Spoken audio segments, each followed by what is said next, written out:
আসসালামু আলাইকুম। আমি আপনাকে এই ভিডিওতে যে সমস্যাটি দেখাতে যাচ্ছি সেই সমস্যাটি হলো ছাগলের পা ভেঙে যাওয়া। দেখেন ছাগলের পাটি ভেঙে গেছে, একটু নড়া লাগলেই কীভাবে নিচে দুলতে থাকে। এই ছাগলটির পা 2 দিন থেকে আগে ভেঙে গিয়েছে, তাই খামারি বুঝতে না পারার কারণে একটু দেরি হয়েছে চিকিৎসা করার জন্য।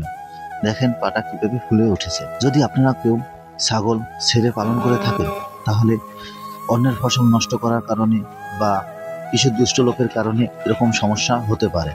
তাই আপনারা ছাগলকে নিয়ন্ত্রণের মাধ্যমে ছেড়ে পালন করবেন, তা না হলে এরকম সমস্যা পড়তে পারেন। যদিও ছাগলটির পা ভেঙে গিয়েছে, এটি ঠিক করা যায়।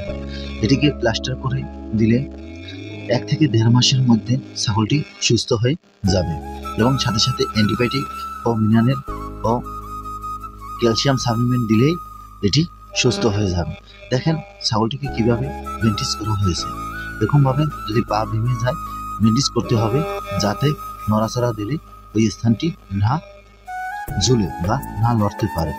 তাই মানুষের চেয়ে বেশি মজবুত করে গরু ছাগলের পা ভেঙে গেলে ব্যান্ডেজ করতে হয়। এই ছাগলটি দেখেন একাই দাঁড়াইতে পারে, কিন্তু কোনো পা নড়াচড়া করতে পারে না। এরকমভাবে রাখলে আস্তে আস্তে পাটা জোড়া লেগে যাবে।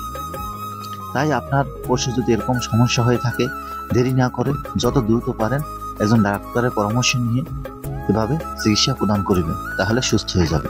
আমার ভিডিওটি দেখে যদি আপনাদের একটু ভালো লেগে থাকে তাহলে সাবস্ক্রাইব করুন, লাইক শেয়ার করে সাপোর্ট করুন। আল্লাহ হাফেজ।